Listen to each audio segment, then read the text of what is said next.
মহান আল্লাহ তাআলার দরবারে আশ্রয় প্রার্থনা করছি, যিনি এই বিশ্বজাহানের মালিক।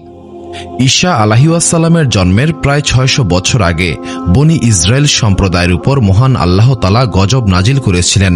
ব্যাবিলনের শক্তিশালী এবং জালিম বাদশাহ বক্তে নসর তার বিশাল সেনাবাহিনী নিয়ে বাইতুল মুকাদ্দাস আক্রমণ করেছিল।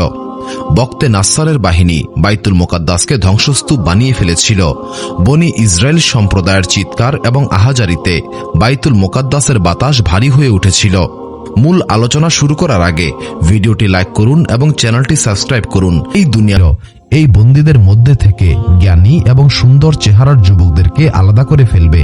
মূলত বক্তে নাসসারের উদ্দেশ্য ছিল এই জ্ঞানী যুবকদেরকে বেবিলনের সংস্কৃতি শেখানো এবং এদের মনকে বদলে ফেলা, যাতে পরবর্তীকালে এই যুবকেরা বক্তে নাসসারের আনুগত্য করে। বক্তে নাসসারের এই আদেশের পর দানিয়েল আলাইহিসসালাম এবং তার ৩ জন সঙ্গীকে বক্তে নাসসারের প্রাসাদে নিয়ে আসা হয়েছিল। সেখানে দানিয়েল আলাইহিসসালাম এবং তার ৩ জন সঙ্গীকে উন্নত মানের খাবার দেওয়া হচ্ছিল। তবে এখানে দানিয়েল আলাইহিসসালাম একটি বড় সমস্যার মুখোমুখি হয়েছিলেন। দানিয়েল আলাইহিসসালাম এবং তার সঙ্গীদেরকে যে খাবার পরিবেশন করা হয়েছিল, সেই খাবারগুলি বক্তে নাসসারের দেবতাগণের নামে উৎসর্গ করা হয়েছিল।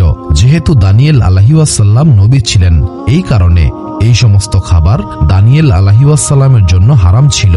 প্রাসাদের প্রহরী যখন দেখল দানিয়েল আলাইহিসসালাম কোনো খাবার খাচ্ছেন না, তখন সে প্রচণ্ড আতঙ্কিত হয়ে পড়েছিল। সে বলল, হে যুবক, যদি বাদশাহ দেখেন তুমি দুর্বল হয়ে পড়েছ, তবে আমার গর্দান কেটে ফেলবে।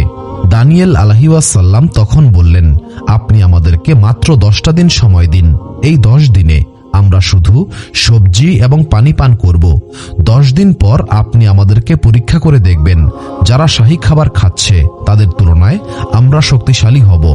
সেই 10 দিন প্রাসাদে একটি নীরব পরীক্ষা চলছিল।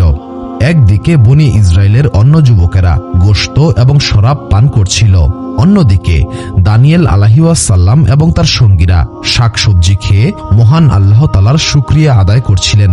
10 দিন অতিবাহিত হওয়ার পর সবাই অবাক হয়ে দেখল দানিয়েল আলাইহিসসালাম এবং তার সঙ্গীরা অন্য সবার চাইতে অধিক পরিমাণে সুস্থ সবল। এরপর বক্তে নাসসার যখন এই বনি ইসরায়েলি যুবকদের জ্ঞানের পরীক্ষা নিয়েছিলেন, তখন তিনি দেখলেন যারা এখানে বন্দী অবস্থায় রয়েছে তারা বক্তে নাসসারের বর্তমান মন্ত্রী আমলাদের চাইতেও অনেক বেশি জ্ঞানী। ফলে যারা বন্দী হয়ে এসেছিল তারা মন্ত্রীর সমান সম্মান পেয়েছিল।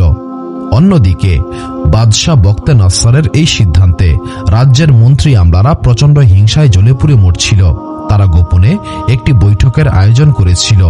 এই বৈঠকে সিদ্ধান্ত নেওয়া হয়েছিল, যে করেই হোক দানিয়েল আলাইহিসসালামকে হত্যা করতে হবে। দিন অতিবাহিত হচ্ছিল। এক রাতে বক্তে নাসসার খুব অদ্ভুত এবং ভয়ঙ্কর একটি স্বপ্ন দেখল। কিন্তু সমস্যা হচ্ছে, ঘুম থেকে জেগে ওঠার পর বক্তে নাসসার এই স্বপ্নটাকে আর মনে করতে পারছিল না। তখন বক্তে নাসসার তার রাজ্যের সমস্ত জাদুকর, গণক এবং জ্যোতিষীদেরকে ডেকে পাঠালো।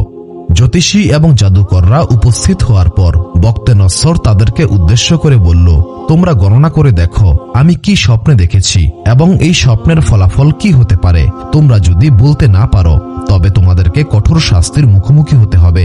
বক্তে নাসসারের এই হুকুমে সমগ্র রাজ্যে হইচই পড়ে গিয়েছিল, কিন্তু কেউ এই উত্তর দিতে পারছিল না। বক্তে নাসসার প্রচণ্ড ক্রোধে চিৎকার করছিল। সে আহত সিংহের মতো গর্জন করতে লাগলো। কিন্তু জ্যোতিষীরা বলল, মহামান্য বাদশাহ, এই দুনিয়াতে এমন কেউ নেই যে আপনার স্বপ্নের কথা বলতে পারবে। এমন কথায় বক্তে নাসসার আরো বেশি পরিমাণে ক্ষুব্ধ হয়ে জল্লাদকে ডেকে পাঠালেন। এমন সময় দানিয়েল আলাইহিসসালাম এসে উপস্থিত হলেন। তিনি আত্মবিশ্বাসী কণ্ঠে বললেন, হে বাদশাহ, আপনি আমাকে সময় দিন। আপনার স্বপ্নের রহস্য মহান আল্লাহ তাআলা প্রকাশ করে দেবেন, কারণ তিনি এই আসমান এবং জমিনের মালিক। এরপর দানিয়েল আলাইহিসসালাম মহান আল্লাহ তাআলার দরবারে ফরিয়াদ করতে লাগলেন। মহান আল্লাহ তাআলা দানিয়েল আলাইহিসসালামকে স্বপ্নের জ্ঞান দান করলেন। অন্যদিকে বক্তে নাসসার বলল, হে দানিয়েল, তুমি যদি স্বপ্নের ব্যাখ্যা না বলতে পারো তবে তোমার অবস্থা খুব ভয়াবহ হবে। দানিয়েল আলাইহিসসালাম শান্ত কণ্ঠে বললেন, হে দুনিয়ার বাদশাহ, আপনার স্বপ্নের ব্যাখ্যা দেওয়া কোনো মানুষের পক্ষেই সম্ভব নয়। এটা শুধুমাত্র আরশের মালিকই বলতে পারবেন। তিনি আমাকে আপনার স্বপ্নের ব্যাপারে বিস্তারিত জ্ঞান দান করেছেন। হে বাদশাহ, আপনি স্বপ্নে একটি ভয়ঙ্কর মূর্তি দেখেছিলেন। এমন মূর্তি আপনি আগে কখনো দেখেন নাই। দানিয়েল আলাইহিসসালামের এই কথায় বক্তে নাসসার বিস্ময়ে হতবিহ্বল হয়ে পড়েছিল। অন্যদিকে দানিয়েল আলাইহিসসালাম বললেন, এই মূর্তির মাথা ছিল খাঁটি সোনার, বুক এবং বাহু ছিল রূপার, পেট এবং কোমর ছিল তামার, এবং পায়ের পাতার কিছুটা অংশ লোহার এবং বাকি অংশটা মাটির তৈরি ছিল। বক্তে নাসসার চমকে